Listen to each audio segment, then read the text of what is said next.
How's it going, everyone? And welcome once again to another episode of Animal Talk Podcast in collaboration with SACA, the South African Animal Keepers Association. My name is Ryne. And my name is Ayrton. Hey Ryan, how are you doing? I'm doing well. How are you doing? I'm doing really well, thank you. Excited to be back with you and looking forward to another informative episode of our Animal Talk podcasts. Yeah, it's been, maybe a week or so now that we haven't chatted. We had a bit of a break and It's been a minute. back at it again. It has definitely been a minute.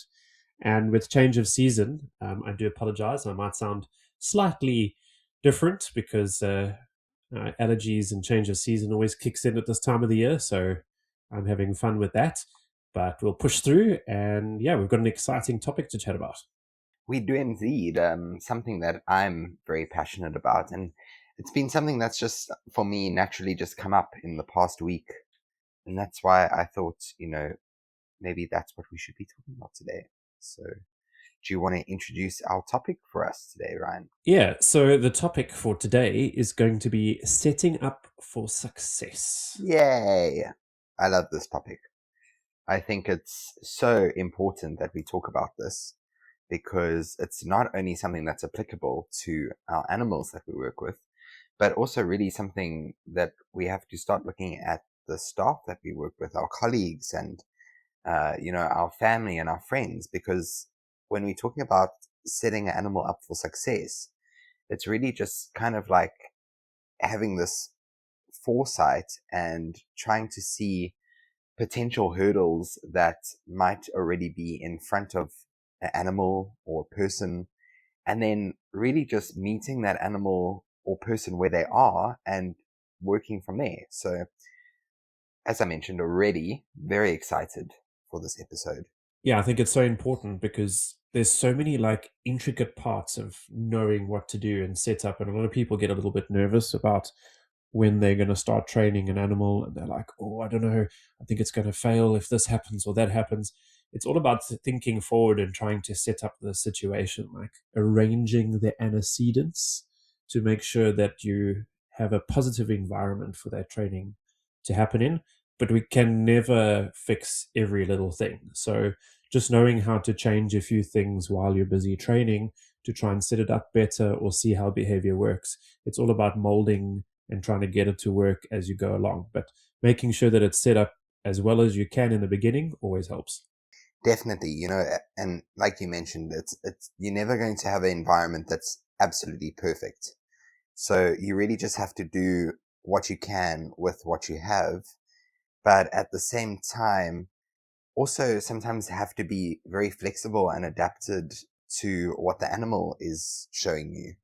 For me personally, I'm a big fan of a training plan. So if I know I want to work with a specific animal and I want a desired behavior, I sit and come up with a training plan of how we're going to do this, what the steps are going to be, what we need, because that just, first of all, I think that's, the first stage of any training. You need to really just sit and kind of brainstorm about how you're going to do this and what you need. That already gives you so much insight into where to start, what the next step might be. But with that said, your training plan that you've set is something that you've laid out. It's not necessarily what the animal, knows or what the animal's going to do. So you have to also be very adapted or adaptable in those situations, because you might be following step 1 to 5 of your training plan, but the animal hasn't, become confident in your first 2 steps of the training plan. So you really have to just be very present in those moments. And always, with training, it's really, I always think of it as a conversation with the animal, because you have to be so present in that relationship, in those training sessions, and you really have to be tuned into one another and observe every small detail, from body language to eye contact to things going on around you and the animal, because there's so many factors that can have an influence.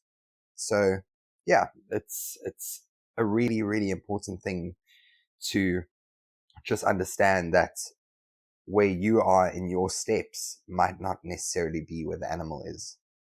I think, Etan, you touched on a very important topic there, and that is body language. I think us as humans have somewhat lost the ability to, understand or read body language properly. Animals are way better at reading body language than we are. And as a trainer, it's vitally important to ensure that you teach yourself again how to read body language as best you can. So, learning from your animal, like observing it, making sure that you understand how it does things and what it does in certain circumstances. So this is where in my mind it comes up to the history of that animal and how it reacts to certain stimuli or situations that happen. So just in general, when you're cleaning the enclosure or just spending time and bonding, how the animal reacts to certain things. If there's a bang in the environment somewhere or somebody walks past, how does that animal react to that situation and how does its body language change?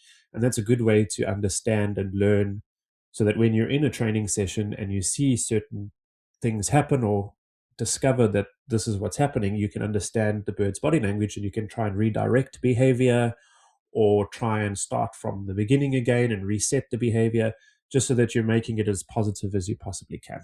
Yes, I mean, body language is, and I agree with you. I think we've really lost not necessarily the ability to read body language, but just understanding the importance of our body language. And it's kind of like a tool that's always there. But I think over the years, we've just stopped relying on it, which is really, really kind of sad because it tells you so much about what someone is going through and can really also set you up for success in the work environment. If you're going to go and, chat to your boss or your colleague, I would really advise that you take a few minutes to just assess their body language before you have a conversation, because that can also set you up for success depending on what that conversation is going to be. And, with the animals, And if they've had a cup of coffee yet.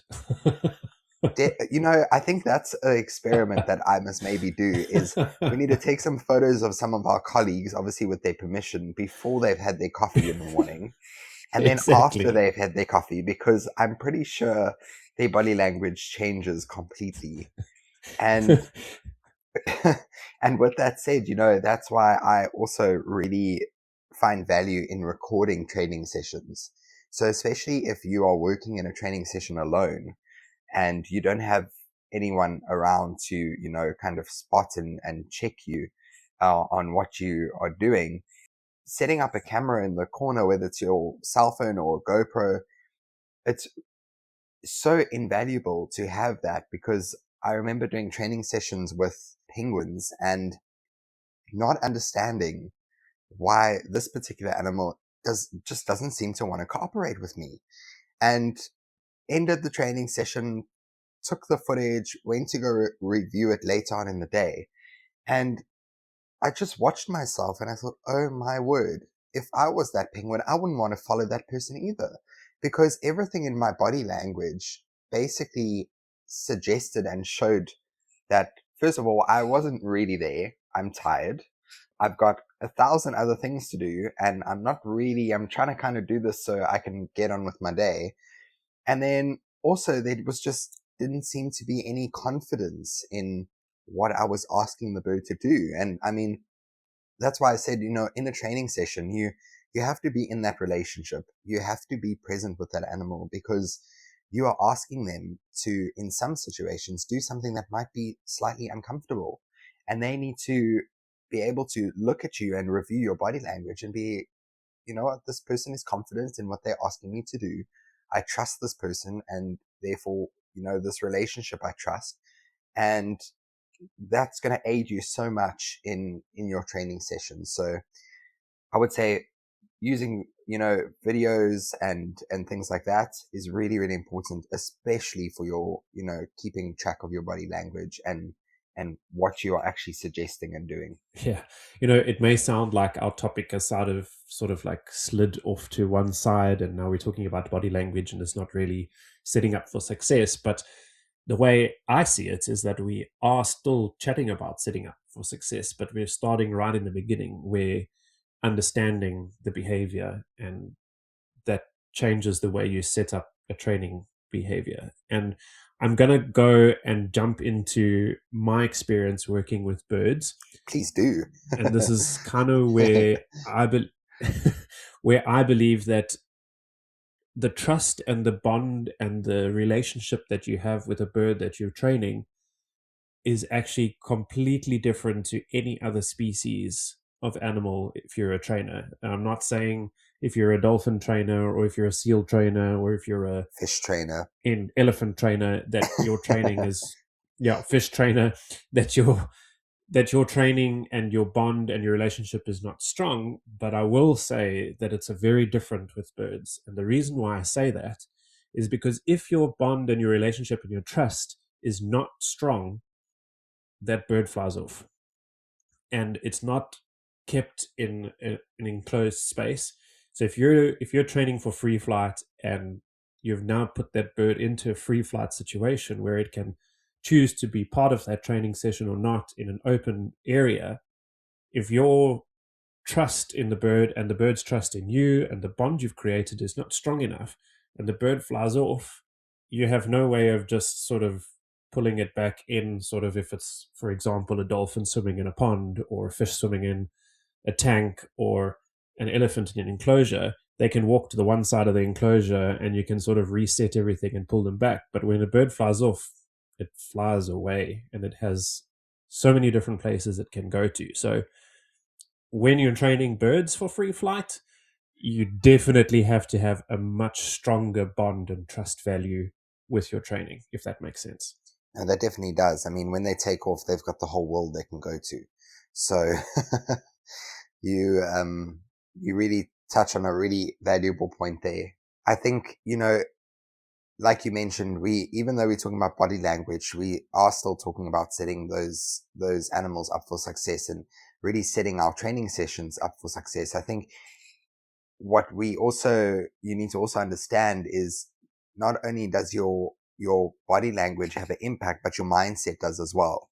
Because depending on what your mindset is before you go into a training session is going to kind of predetermine your body language. And that is then going to, affect the cues you might be giving to the animal that you're working with. It might cloud your vision on your goals that you've set or your steps that you were planning on taking to get the desired behavior. So it all kind of intertwines into this bigger scheme of things. And it's really important to, just have a clear idea of where you are, where you need to go. And, but that's just the one component. The other component, as Ryne mentioned, is really you have to have a connection and bond with that animal. And if you don't, then that's kind of also telling you something. That's telling you that your training sessions need to actually be completely different. It needs to be you just going in and interacting and bonding with that animal first. Yeah, definitely. And, you know, when you're thinking about those behaviors and thinking about everything that you have to do, now it comes to arranging your training area. What is in your training area? What is possibly going to impact your training? Like we said in the beginning, there's so many things and so many situations that you cannot control. But what is in your power, you need to sort of rearrange and move around and try and see if you can set it up better, or let colleagues know, hey, listen, I'm training this animal right now. Please don't walk past at this point, or don't interrupt. Turn your radio off or down, or just something that you're setting up so that there's no crazy amount of disturbances, and then you can actually focus. And you mentioned about the recording. It's so important because we wear like these trainer blinkers, and when you're doing something on your own, you're kind of just focusing on, oh, I really need to get this behavior and I'm doing this, and why is a bird not doing this, and why is this animal not doing that, and why can't I get it to do this? And when you go and you review it, like you mentioned, you look at it and you go, wow, what was I thinking? Why did I not notice that I was doing this? And yeah, it's just really important to try and cover all those bases, and then you can go back and retry and change the way you do things. You know, that it goes back to something that I think comes up a lot for me, and I've heard it said by many great trainers, and that is that, the animal is never wrong.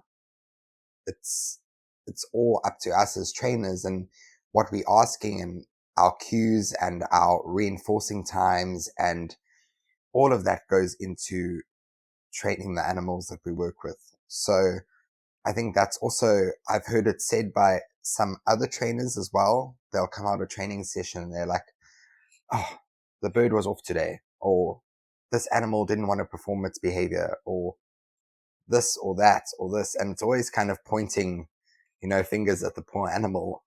But I think it's really important to, in those moments, kind of step back and also really have a deep kind of look at what you've done as a trainer, because every single time, once you review it, you see the mistake that you've made, and the animal is just responding to what you're putting out there. So I think it's also really important what you mentioned, like you mentioned something now, even just, telling your colleagues, I'm training this animal, turn your radio down. Everything has an impact, whether it's cleaning staff coming down or past the training area with a mop, or someone wiping a viewing panel, or school groups coming through. There's so much that can have an impact on a training session. And as we mentioned at the start of this episode, it's really about just trying to think ahead, think of all the hurdles and kind of distractions that might be around, and then trying to really just control those and limit them so that everything you're doing in that training session is hopefully successful with less distraction. And then over time, you can start implementing and adding little situations and scenarios into the training session so that the animal becomes comfortable with someone walking past, or someone wearing a hat, for example. There's such small details that can take a really well-trained behavior and flip it completely on its head, because we haven't set the animal up for success. Another thing that's really important to think about is, the rewards that we're giving our animals. So a lot of the time we're giving them food as treats, because a lot of our animals we know are food driven and food motivated, and that's also okay. But then also in training sessions, thinking about just taking that time to look at what your animal enjoys in terms of food motivation, and maybe also just putting that on a scale so that you as a trainer can understand, this is extremely high value reward, and this is low value, this is medium value.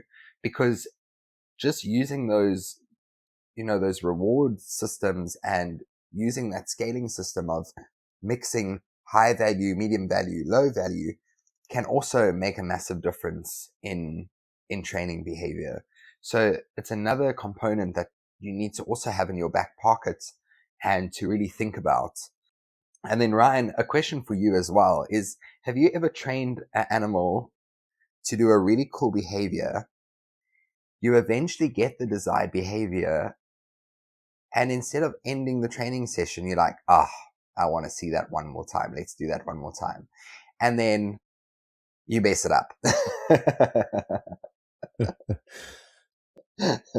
Yep. I it's like we were in the same movie. Yeah, I have definitely experienced that many a times, and it comes down to knowing when to kind of finish off that behavior and stop that training session. Um, as trainers, we get very excited, especially when you've accomplished a behavior that you've been working so hard on, and you're like, oh, I really want to see that again, or I got to get that on film. I need to film that to show everybody. Let's try and do it again. And then you try and do it again. And for example, my side, the bird just goes, sorry, what? Sorry, what by? Yeah. Or goes, sorry, I'm just going to go and check this out on the floor over there and run off. And you're like, oops. So yes, it happens, and I think that's also all part of learning and understanding the animal you're working with, leaving your, how do I say it, your, it's not your expectations, but it's more your want to enjoy a situation, putting that aside, and rather understanding that maybe now's not the time to get that video. Let's leave it and maybe come back to the training session in a couple of hours' time, or give it a break. Or as excited as you are, again, it's setting that bird up for success, because if you try it again and it fails, and then you're like, oh, I really got to get it again, and you try it again, you might be turning that behavior backwards, and the animal might be like, I'm not so keen on this. And that goes straight back to actually giving the animal the choice and control to be part of that training session. And that goes back to one of our very first episodes we did with Gabby Harris, where we spoke about choice and control. I always bring that into any training discussion. And it takes me back to when I was training macaws to do free flight. And I'm sort of digressing a little bit, but I'll explain the situation. In the past, we always had the macaws ready for release into the bird show to fly free flight, where they would be asked to come onto our hand. We would then toe hold them. So while they're sitting on your hand, you curl your fingers over and just hold their toes so that they don't try and take off. And then when they're ready and it's their cue to go, you release their toes and allow them to fly off your hand. And that was the old way of thinking way back in the beginning. And then as I started experiencing more choice and control and understanding how positive it can be for the animals that I'm working with, how I put this into play and how I set these birds up for success.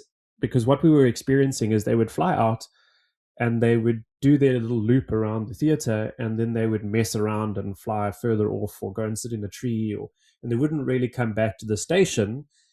And we were like, why is this going on now? Why does it keep happening? And it was because we weren't allowing them to have the choice. So now that they have the choice when they're out in the open, they're doing as much as they possibly can in that time before they have to come back and not have choice and control.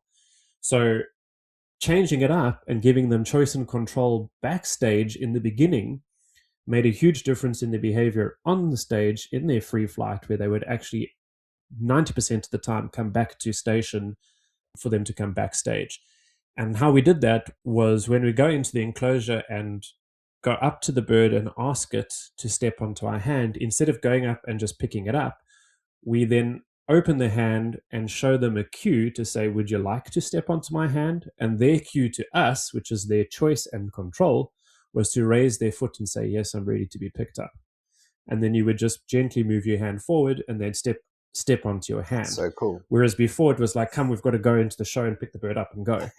So now we're late. we're late, go. Hurry quickly. And when we started doing that behavior and started asking them, yes, there were times where they were like, no, I'm not going. And then it was like, oh, the bird doesn't want to come. And we're like, it's fine. Then they're not in the show. And it would freak a lot of people out, but it was the bird's choice. But over time, and the more you did it, they actually more than often would lift their foot up and say, yes, I'm ready. And now that they're on the hand, don't toe hold, free hold. So the bird is just sitting on the hand. You're not holding it down or restraining it in any way.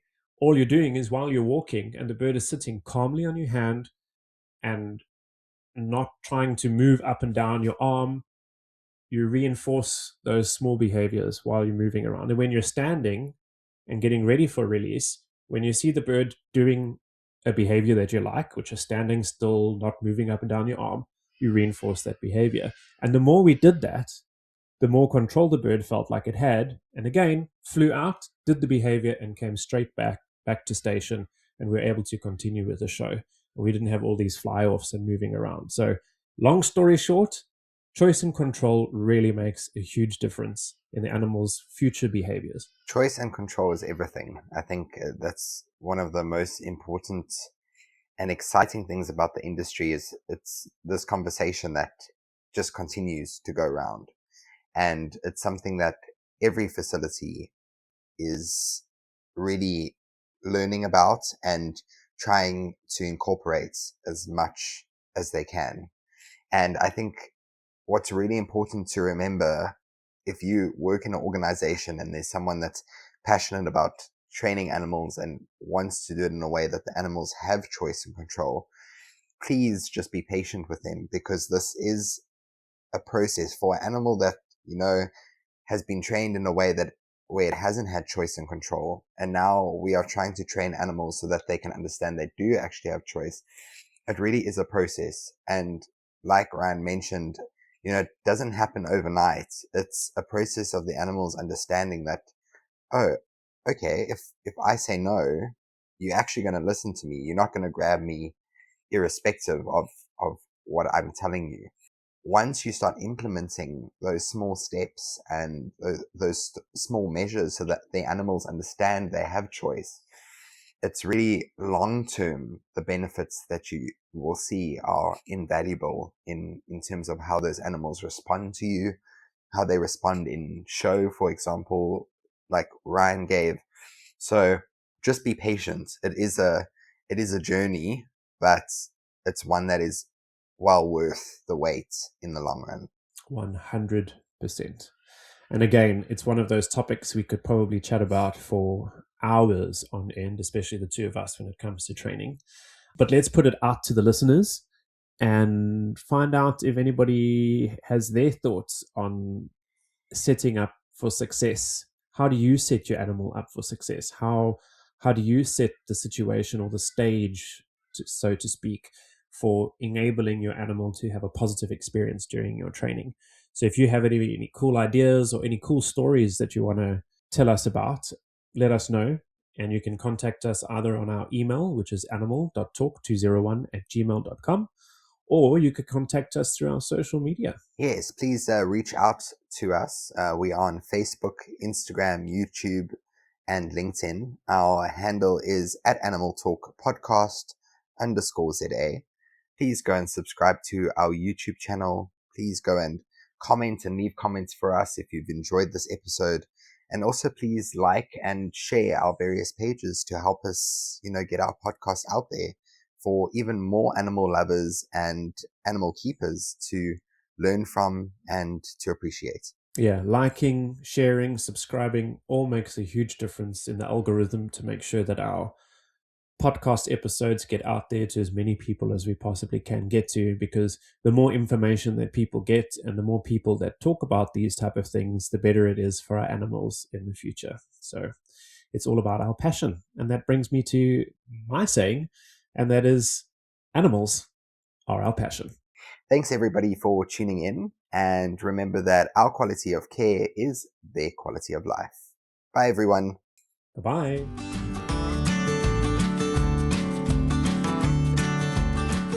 Thanks everybody for wow, there's a blooper for you. Thanks everybody for tuning in. I was going to be like, we need to end this on a positive note, just like a training session.